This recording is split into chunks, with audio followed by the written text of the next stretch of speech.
संभल से सबसे पहले खबर, जहां पर जामा मस्जिद से जुड़ी एक बड़ी खबर आ रही है। इलाहाबाद हाई कोर्ट में सुनवाई अब इसे लेकर टल गई है। रंगाई पुताई मामले में आज सुनवाई होनी थी, लेकिन अब ये टलकर 10 मार्च को चली गई, यानी 10 मार्च को अब अगली सुनवाई होगी। एएसआई टीम को अब इस पूरी रिपोर्ट को सौंपना पड़ेगा। हिंदू पक्ष रंग रोगन का विरोध कर रहा था और आज इसी को लेकर सुनवाई होनी थी, लेकिन बताया जा रहा है कि अब सुनवाई टल गई है और ये सुनवाई अब आगे चली गई है। 10 मार्च की तारीख मुकर्रर की गई है सुनवाई के लिए। एएसआई टीम को रिपोर्ट देनी थी। हिंदू पक्ष रंग रोगन का विरोध कर रहा था और उसी रंग रोगन को लेकर आज ये सुनवाई होनी थी, लेकिन अब ये सुनवाई टल गई है। जो अब अगली सुनवाई होगी वो 10 मार्च को होगी।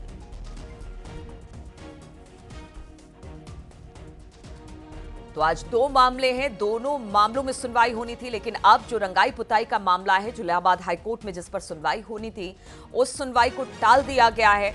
अब ये सुनवाई 10 मार्च को होगी। 10 मार्च को ये सुनवाई होगी, तब पता चल पाएगा कि क्या जामा मस्जिद में रंग रोगन का काम होगा या फिर नहीं होगा। क्योंकि रमजान का महीना चल रहा है, ऐसे में एक अर्जी लगाई गई थी कि जहां भी टूट फूट है वहां मरम्मत और रंग रोगन का काम किया जाए। इसी को लेकर हिंदू पक्ष का विरोध था और इसी विरोध को लेकर हाईकोर्ट पहुंचे थे दोनों पक्ष, जहां पर आज सुनवाई होनी थी। लेकिन अब ये बताया जा रहा है कि अब ये सुनवाई टल गई है। 10 तारीख को इस पर अगली सुनवाई रखी गई है। पूरी रिपोर्ट जो है वो एसआई टीम को देनी थी और आज ही इस रिपोर्ट को भी रखा जाना था और इसके बाद तय होता कि क्या जामा मस्जिद में रंग रोगन या फिर मरम्मत का काम होगा या फिर नहीं होगा।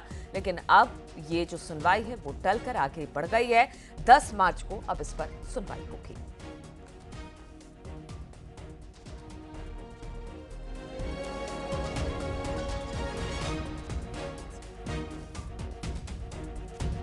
तो आज दो मामलों में सुनवाई होनी थी, संभल जामा मस्जिद से, लेकिन इस वक्त एक बड़ी खबर आ रही है। जो सुनवाई होनी थी अब वो टल गई है। 10 मार्च को अगली सुनवाई होगी। बताया जा रहा है कि आज सुनवाई नहीं होगी। हालांकि इसके पीछे की क्या वजह बताई गई ये अब तक जानकारी नहीं मिल पाई है। जैसे ही रिपोर्टर हमारे साथ जुड़ेंगे उनसे और जानकारी लेंगे। लेकिन रंगाई पुताई मामले में अब सुनवाई टल गई है। अब ये जो सुनवाई होगी वो 10 तारीख को होगी। इलाहाबाद हाईकोर्ट में सुनवाई टलकर 10 तारीख यानी 10 मार्च को चली गई है। रंगाई पुताई को लेकर मुस्लिम पक्ष ने कहा था कि रंगाई पुताई हो, लेकिन हिंदू पक्ष जो था वो इसका लगातार विरोध कर रहा था। लेकिन विरोध के बाद उन्होंने कहा था कि इसमें रंगाई पुताई जब तक इस पर सुनवाई नहीं होती तब तक नहीं। इसी मामले को लेकर हाईकोर्ट गए थे कि आज रंगाई पुताई होगी कि नहीं होगी, इस पर फैसला आ जाता। लेकिन अब कहा जा रहा है कि ये सुनवाई अब टलकर आगे चली गई, यानी 10 मार्च को अब इस पर सुनवाई होगी।